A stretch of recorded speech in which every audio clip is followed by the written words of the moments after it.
Irmãos, vamos dar sequência ao nosso estudo. Epístola de Paulo aos Romanos, capítulo 7.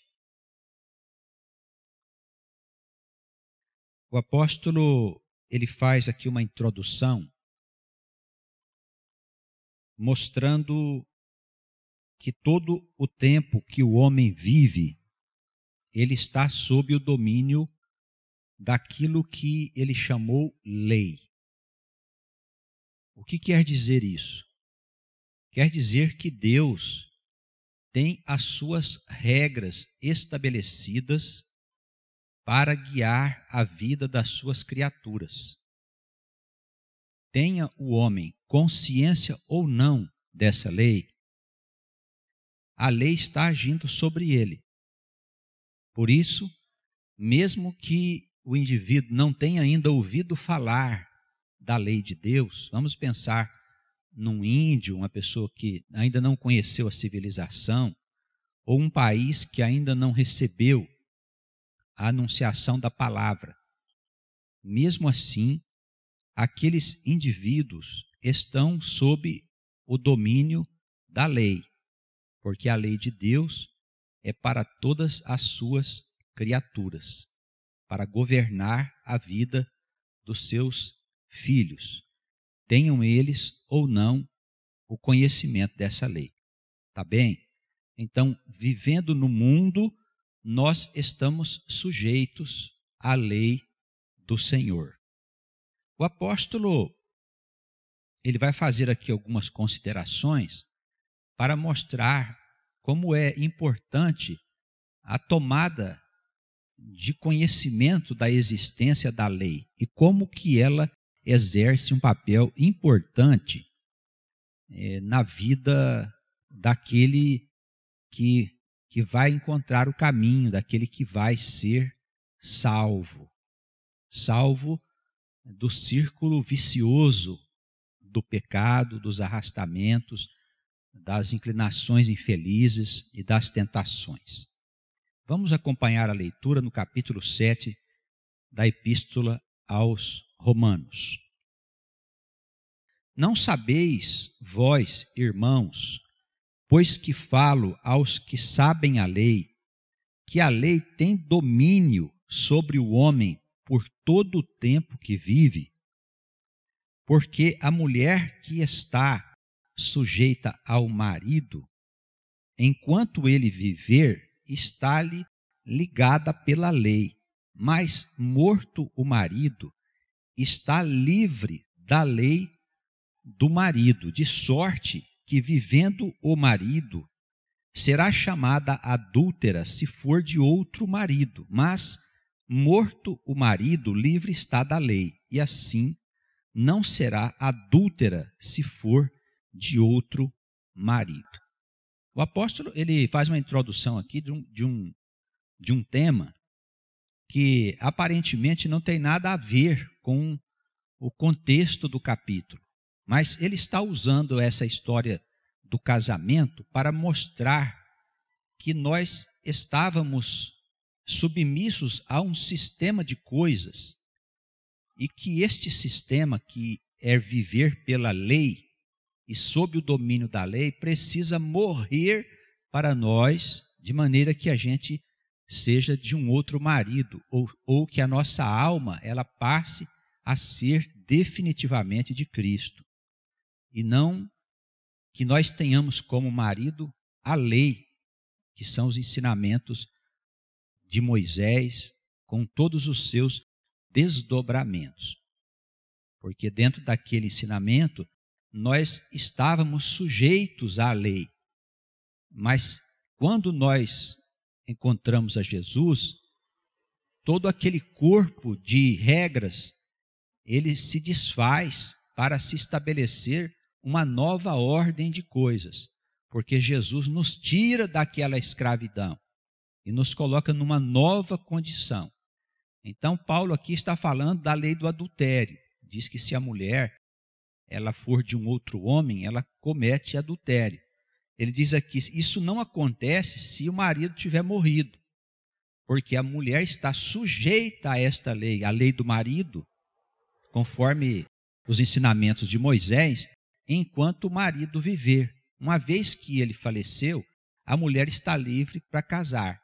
Então, se nós estamos sujeitos a um estado de coisas em que nós somos submetidos às consequências da lei, também chamada lei de causa e efeito ou lei de talião, se nós estamos sujeitos a esse estado de coisas, o apóstolo Paulo quer dizer que Cristo vai fazer com que a gente deixe esse estado de coisas para nós assumirmos uma nova vida agora com um outro marido, não mais com aquele marido velho que era a lei que nos escravizava na roda dos erros e dos acertos. Era uma escravidão que não tinha fim se não houvesse um intercessor. Paulo diz, é preciso morrer as coisas da lei para que se estabeleça as coisas da graça de Deus na pessoa de Jesus Cristo, nosso Senhor. Tá bem, irmãos? Até aí os irmãos entenderam? Então, Paulo faz aqui essa colocação do casamento, ele não vai voltar mais a falar sobre isso. É só para dar um exemplo de como que nós não estamos pecando se nós deixarmos aquele estado de coisas para nós vivermos com Jesus a partir de agora. Nós éramos obrigados a fazer muitas coisas por causa da lei. Agora não temos mais necessidade porque nós nos livramos dela. O corpo da lei morreu quando nós encontramos Jesus, nosso Senhor. Amém? Ele desenvolve aqui o pensamento no versículo 4, vamos acompanhar a leitura. Assim, meus irmãos, também vós estáis mortos para a lei por causa do corpo de Cristo, para que sejais de outro, daquele que ressuscitou dentre os mortos, a fim de que demos frutos para Deus. Então, quando nós encontramos Jesus, o que acontece com aquele homem cheio de pecado? Vocês concordam comigo que, tendo conhecido os mandamentos e tendo transgredido os mandamentos, nós estávamos subjugados pelas consequências dessas transgressões. Éramos escravos dos nossos erros. Os irmãos concordam? Até aí tudo bem? Estávamos condenados pela lei de Moisés, por causa dos pecados que havíamos cometido. Encontramos Cristo. Quando Jesus entra na nossa vida, o que ele faz? Ele toma para si os nossos pecados e transgressões. Paulo ensina que é como se nós morrêssemos com ele na cruz. O corpo de Cristo, ele desfaz o corpo do pecado e se estabelece uma nova relação entre nós e Deus. Agora, não mais uma relação conflitiva por meio da lei, mas uma relação graciosa que é por meio da graça. Antes, uma relação de ameaças e de condenação, agora uma relação de perdão e de Espírito Santo, que é nos dado gratuitamente, sem que a gente precise merecer coisa alguma. Tá bem? Mas olha, a gente só entra nesta graça se nós nos arrependermos verdadeiramente da vida velha que tínhamos. Há situações em que o homem continua trazendo consigo a tralha velha dele da época, das situações em que foi condenado pela lei e pensa que está na graça. Daí a necessidade de nós penitenciarmos, confessarmos os nossos pecados a Deus, orarmos e refletirmos sobre tudo o que fizemos e dizer ao nosso coração que até nós termos conhecido Jesus, a nossa vida era uma escuridão. Nós vivíamos como escravos e Jesus veio para nos libertar. Tá bem? Então não se entra nessa graça só por dizer que agora aceitou Jesus, mas nós temos que nos arrepender profundamente, sinceramente, de todo o mal que nós fizemos e da vida velha que tínhamos sem Cristo. Até aí os irmãos compreenderam. Muito bem. Vamos avançar. Porque quando estávamos na carne, quer dizer, quando a gente vivia na lei, estávamos na carne, as paixões dos pecados que são pela lei operava em nossos membros, ou seja, na nossa vida temporal, para darem fruto para a morte. Mas agora temos sido libertados da lei, tendo morrido para aquilo em que estávamos escravizados, retidos, para que sirvamos em novidade de espírito e não mais na velhice da letra. Então ele mostra como é que morre aqui o homem velho. Ele diz que a lei operava em nós frutos para a morte. É interessante, porque se você viver no Velho Testamento somente envolto nas ideias de que você pode se justificar por meio da lei, você permanece na morte. A lei não dá nenhuma saída para você poder se livrar dos seus pecados. E Jesus entrou para mudar todas estas coisas. Ele veio para nos dar liberdade definitiva, vida nova, vida onde o pecado e as coisas erradas, elas são abandonadas para sempre. Amém? Que diremos, pois?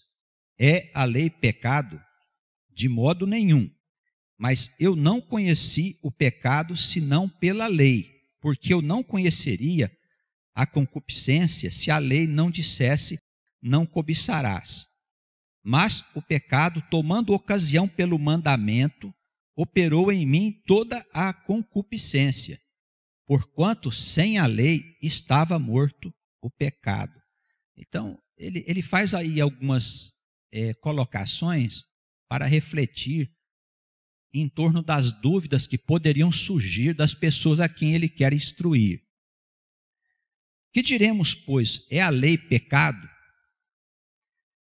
Ele diz, de modo nenhum, mas eu não conhecia o pecado. Eu só fiquei sabendo do pecado quando a lei apareceu. Mas não se segue que eu tivesse em mim vida. Eu estava morto, mas nem isso eu sabia. Eu vivia simplesmente a vida de um animal. O meu comportamento era um comportamento de um bicho.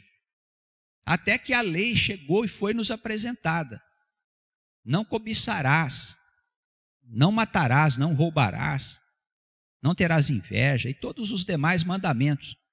Então descobrimos que estávamos condenados, quer dizer, fomos mortos pela lei. Então ele pergunta, é a lei pecado? Ela produz em nós o pecado? De modo nenhum, o pecado já existia em nós, porque eu não conhecia o pecado antes que ela viesse me dizer, não cobiçarás. O pecado tomando ocasião pelo mandamento, o pecado tomando lugar na minha vida por causa do mandamento. Os irmãos, vê, a colocação parece meio estranha, mas ele quer dizer assim que quando o mandamento chegou, ele fez com que eu entrasse no estado pecaminoso, por causa do mandamento que me foi apresentado. Ele operou em mim toda a concupiscência. Ele me conscientizou que as coisas que eu estava fazendo eram coisas erradas. Os irmãos poderiam perguntar assim, mas o Senhor não poderia ter começado logo pela graça? Mas a graça de Deus não pode vir sem que a lei seja apresentada primeiro. As coisas dentro da criação de Deus, elas são reveladas para nós progressivamente. Essa ideia de progressividade doutrinária ou de progressividade das revelações, ela não existe dentro da teologia tradicional, mas está muito evidente na própria Escritura que cada coisa tem o seu tempo. Então, a lei tinha que ser revelada primeiro a nós para que mais tarde a graça pudesse chegar para tomar espaço definitivo na nossa vida. Porque o estado de graça ele não muda mais. Quando a gente entra nesse caminho, quando nós saímos da prisão e nos tornamos livres, como os bezerros que saem saltitando lá nos campos quando são libertos dos currais, nós não queremos mais voltar para dentro do curral. Não é verdade? Nós queremos continuar livres.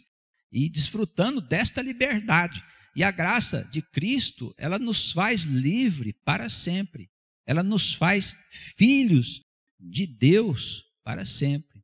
E o filho permanece em casa, não é? Não é isso que diz a Escritura? O escravo, aquele que é servo, ele não permanece em casa, porque nós servíamos ao pecado, servíamos à lei que estava nos guiando como se fosse um aio.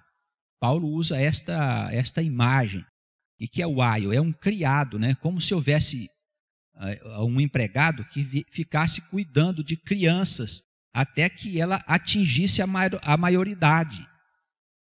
Então a lei, ela funciona como se fosse um aio. Ela segue a alma em toda a sua história, em todos os tempos onde a alma está e existe, a lei está ao lado dela, seguindo como se fosse um empregado, um cuidador daquela criança, até que a criança atinja o estado de maturidade. E qual é o estado de maturidade? É quando ela entra na graça de Deus e toma consciência das verdades espirituais. Ela passa a saber que ela não é apenas um ser de carne, mas ela é uma alma que sobrevive depois da morte do seu corpo físico e continua existindo dentro das regiões celestiais. E a partir deste conhecimento, uma vez que você tomou ciência dessa verdade, a sua vida vai ser modificada profundamente. Porque você não vai viver mais como se fosse morrer, mas você vai viver como se fosse viver depois da vida. Tá bem? Da vida terrena. É com isso que a gente entende quando Jesus disse: aquele que ganhar a sua vida, perdê-la-á. E aquele que perder a sua vida por amor de mim, do Evangelho, ganhá-la-á. Não é isso que ele diz? De que vida que ele estava falando? Da vida terrena. Se você ganhar a vida terrena, for muito bem sucedido nela, você vai perder a vida eterna. Mas se você prejudicar a vida terrena, por causa do Evangelho e do amor de Cristo, você com toda certeza ganhará a verdadeira vida. Tá bem? Por isso nós precisamos da lei. Se a lei não entrasse em um determinado tempo, nós com certeza ainda estaríamos perdidos na escuridão, mortos sem saber que nós estávamos vivendo nessa morte. Olha como ele fala no versículo 9. Em algum tempo, olha só, ele está falando de algum tempo que ele não sabia. Em algum tempo vivia sem lei, mas vindo o mandamento, reviveu o pecado e eu morri. Olha que coisa mais estranha, né? Parece uma colocação bastante contraditória, esquisita aos olhos do homem comum. Mas para quem está investigando a Escritura e buscando a verdade, não é difícil da gente compreender. Olha só, ele fala que em algum tempo ele vivia sem a lei. Ele está falando aqui daquele tempo que havia antes de Moisés e que a lei não existia como uma revelação. As pessoas não sabiam o que era certo e o que era errado. Eles não sabiam qual era a perfeita vontade de Deus. Só Moisés revelou esta vontade. Paulo diz: em algum tempo eu vivia sem lei. Ele não sabia que havia pecado. Então, se ele não sabia que havia pecado, o pecado estava morto para ele. Os irmãos concordam? Isso é linguagem teológica. Vamos imaginar que eu estou fazendo uma coisa errada, mas ninguém disse para mim que aquilo é errado.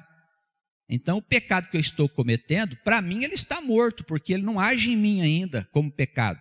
Eu não sei que aquilo é errado. Aí chega Moisés e diz: olha, irmão José, isso aqui não pode ser não. Você não pode fazer do jeito que você está fazendo. Deus disse que não pode ser assim. Aí o mandamento tomou lugar no meu espírito, na minha alma. Ele tomou lugar no meu espírito e fez o quê? Ele reviveu o pecado. Ele diz: olha, você está em pecado. O pecado tomou vida dentro de mim. Até há pouco tempo o pecado estava morto, mas eu também estava morto. Quando a lei chegou, o que ela fez? Ela reviveu o pecado.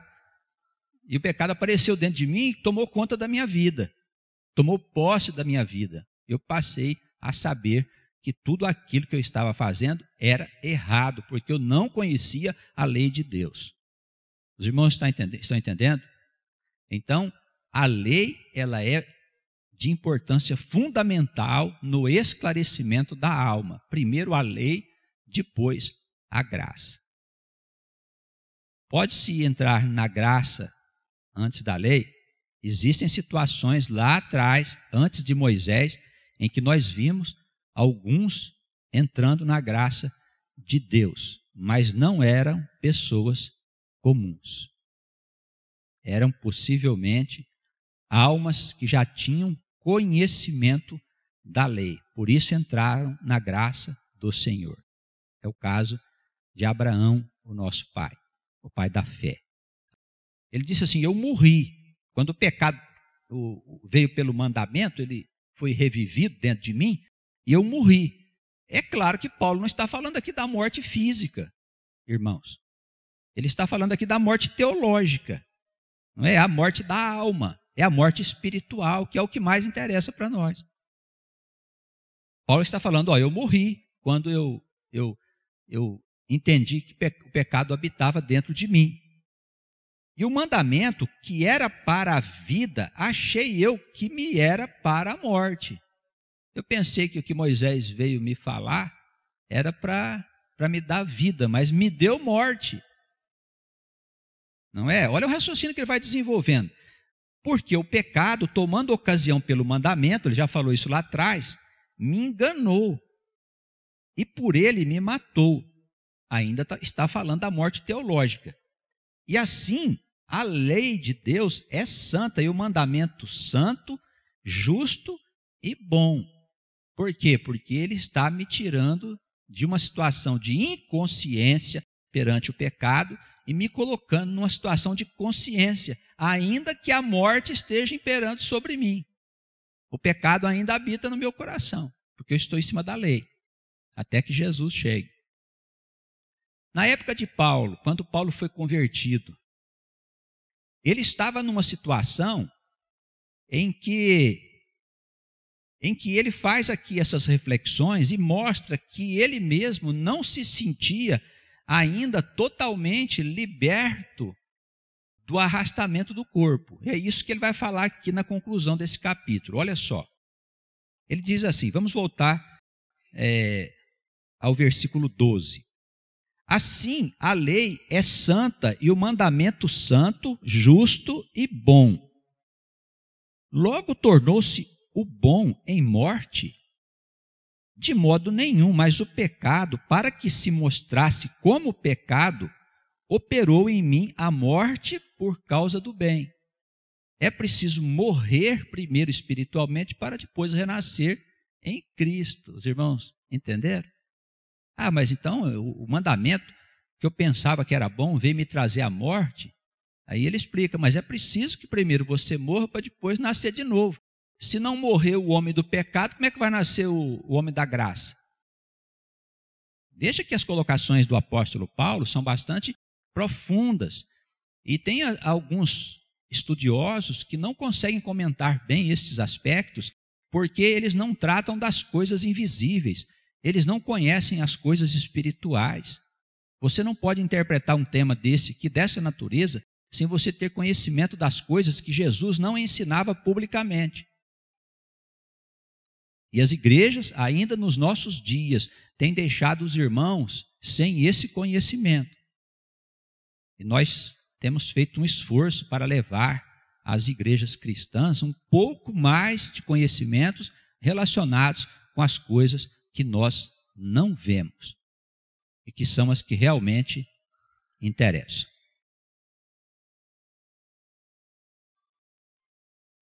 Logo tornou-se o bom em morte, versículo 13, vamos lá, de modo nenhum, mas o pecado, para que se mostrasse pecado, operou em mim a morte pelo bem, a fim de que pelo mandamento o pecado se mostrasse excessivamente maligno. O que quer dizer isso?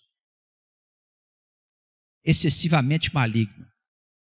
O mandamento veio para que as coisas erradas em nós se mostrassem na sua maior força, de maneira que a gente não mais quisesse viver no pecado. Olha só, isso é o pecado se tornar excessivamente maligno. É a gente não aguentar mais viver naquela vida de transgressões. É a partir daí que está fácil de nascer o homem velho. Enquanto a pessoa, homem ou mulher, crente ou não, está tendo prazer nas coisas erradas que faz e não está disposto ainda, nenhum deles está disposto a abandonar a vida torta, porque ainda tem prazer nas coisas erradas, o pecado ainda não se tornou maligno. É ainda fonte de satisfação para ele, para os desejos do seu corpo. Pastor, mas isso demora. Bem, demora tempo mesmo. Se você ainda não está desgastado pelo pecado, eu não posso fazer nada. Isso é um problema teu com Deus. Conversa com Ele. Fale com Jesus, que é o nosso Senhor. Eu não posso fazer nada. Por esta razão, a palavra de Deus deve ser pregada às pessoas que estão desesperadas, sofridas, cansadas de serem objetos de uso daquele que é o nosso grande inimigo, o diabo e os seus anjos, os seus espíritos, os espíritos malignos, mentirosos, embrulhões que ficam enrolando a vida das pessoas para que elas não tenham liberdade. Tá bem? Bem sabemos, verso 14, que a lei é espiritual, mas eu sou carnal, vencido, aqui está escrito, vendido sob o pecado. Mas a palavra correta é escravo do pecado. Por isso que está escrito vendido. Certo? É vencido ou, melhor, usemos a palavra escravo. Sabemos que a lei é espiritual, foi enviada por Deus para nos ajudar. Mas eu sou carnal. A minha natureza é a natureza de Adão. Eu já nasci inclinado ao mal. Não nasci inclinado ao bem. Estou escravo do pecado. Eu vivo vencido por ele. Estou sob o domínio do pecado. Tá certo? Aquilo que faço, eu não o aprovo. Pois o que quero, isso não faço, mas o que aborreço, isso faço. Ele diz, olha, o que eu quero fazer não dou conta. Agora o que eu não quero fazer, eu faço. Os irmãos percebem? Não é assim? O pessoal que ainda está envolvido no pecado, nossa, mas eu sei que eu não posso fazer isso, mas acabo fazendo. Está parecendo Paulo aqui na sua reflexão. Ele está falando justamente disso. Do que? Da natureza carnal que predomina sobre os nossos membros, sobre a nossa vida temporal, carnal. Ele diz que ele se sente assim. Se ele, que é o apóstolo, se sente assim, e nós? Isso aqui nunca foi muito bem esclarecido. Mas, irmãos, a palavra do apóstolo não guarda espaço para simbolismos. O que ele diz é que existe em todos nós uma natureza que nos arrasta para as coisas erradas. O bem que eu quero fazer, eu não faço. O mal que eu não quero fazer, esse faço. É o que ele vai falar aqui nos próximos versículos. Vamos começar no 15 de novo, para a gente poder falar de todos eles. Porque o que faço, não o aprovo. Pois o que quero, isso não faço, mas o que aborreço, o que me incomoda, isso eu faço. E se faço aquilo que não quero, consinto com a lei que é boa. Olha, se eu não consigo dominar o meu ser interior, se eu não consigo dominar a minha vida moral, a minha conduta, eu preciso consentir que a lei de Deus venha sobre mim com todas as suas consequências, para que ela possa me salvar, ainda que ela tenha que me arrebentar. Não precisa disso. Se você tiver o coração dilatado para receber as coisas de Deus, Ele não vai te trazer nenhuma tragédia ou desgraça sobre a tua vida. Mas se você endurecer o seu coração, endurecer o seu rosto, o apóstolo Paulo usava aquela passagem do deserto, né? Como na tentação do deserto, você não ouviu o Senhor, mas ele vai deixar a cobra te picar. E aí, meu irmão, pode vir todo tipo de coisa sobre a tua vida. E a gente tem o quê? Que se revoltar contra Deus? De maneira nenhuma, nós temos que consentir com a lei de Deus que está sobre nós.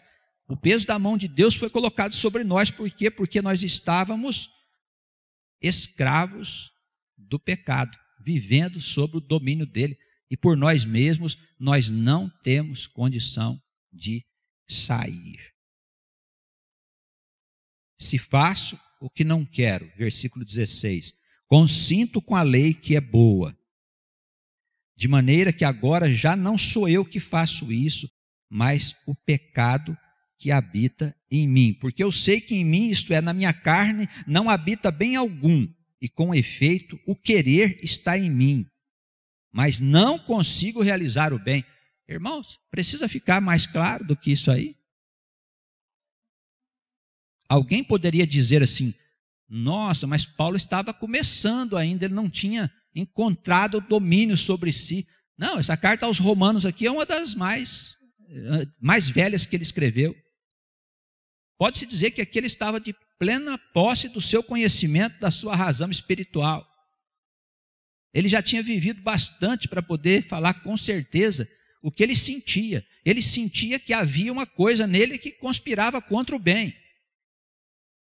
Ele disse, o pecado habita em mim, ele conspira contra a minha felicidade, mas ele tem domínio sobre os meus membros. Eu não consigo fazer o bem. Olha aqui que ele está falando. Parece a gente, não é, irmãos? Sabendo que tem que fazer e não faz. O pastor fica aí toda reunião administrativa falando com os irmãos, né? Ó, irmãos, precisamos fazer o bem. A gente vai fazer, mas não faz. Então, como vai ser? Paulo vai dizer como vai ser, preste atenção. Versículo 19. Não faço o bem que quero, mas o mal que não quero, esse faço. Ora, se eu faço o que não quero, já não faço eu, mas o pecado que habita em mim. Acho então uma lei que existe na minha pessoa, no meu ser. Quando eu quero fazer o bem, o mal está comigo. Olha só, isso habita em mim, é tudo dentro de nós, gente. Por quê? Segundo o homem interior, o que é o homem interior? É o homem espiritual, a alma, não é? É o homem espírito. Segundo o homem interior, eu tenho prazer na lei de Deus, tenho alegria nas coisas do Espírito. Amém? Mas vejo na minha carne, nos meus membros, uma outra lei que batalha contra a lei do meu entendimento. Ela quer me prejudicar, hein? Está dentro de mim, é uma lei, é próprio da natureza criativa de Deus.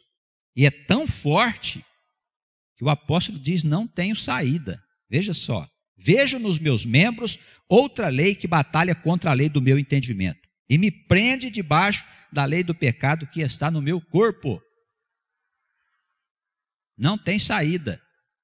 Ele diz, miserável homem que eu sou, versículo 24. Preste bem atenção nisso, irmão, isso aqui é a chave de tudo. Como que você deixa de viver na vida torta e errada e pecaminosa? Ele está dizendo aqui que não tem jeito de sair. Miserável homem que eu sou, quem me livrará do corpo desta morte? Provocada pelo pecado. Olha a solução. Dou graças a Deus por Jesus Cristo, nosso Senhor, ponto. Tem ponto aí, não tem? Dou graças a Deus por Jesus Cristo, nosso Senhor, que nos dá vitória sobre o pecado. Nós só podemos vencer com a intercessão de Jesus. Amém? É comunhão, porque Ele teve essa vitória e venceu. E Ele comunica a nós essa vitória através da nossa comunhão com o seu Santo Espírito.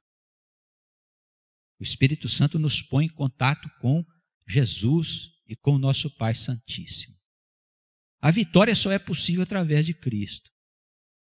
Se Jesus não estender as mãos para nós vencermos, Ele é que nos dá a força. Nós não temos força de vontade. Olha o que o apóstolo diz nesse capítulo 7, irmãos.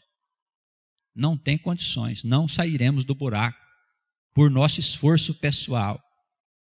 Daí a gente já sabe que os livros de autoajuda não ajudam ninguém. Ao contrário, eles só enrolam as pessoas. Tá bem? Todo tipo de doutrina, ensinamento e seita e filosofias que não estão conforme a palavra de Jesus Cristo, nosso Senhor, não podem trazer a felicidade eterna. Pode trazer a felicidade temporal, mas a felicidade eterna só se consegue por meio da ação benfazeja, misericordiosa, graciosa de Jesus Cristo, nosso Senhor. Ponto. Isso é a doutrina da igreja. Sem grandes discursos. Assim que eu mesmo, com o entendimento, sirvo a lei de Deus, mas com a carne, a lei do pecado. Mesmo entendendo, eu não consigo vencer esse arrastamento, a não ser por Jesus Cristo, nosso Senhor. Amém? Estamos avançando na teologia de Paulo, graças a Deus. Que nós sejamos abençoados, os irmãos reunidos aqui e os queridos e amados que estão recebendo a palavra em outras cidades e continentes. São muitos grupos, irmãos, amados, irmãs que estão acompanhando a palavra, famílias que recebem a palavra em outras cidades, que todos recebam as santas bênçãos do Senhor e Ele possa nos trazer a sua paz. Que assim seja.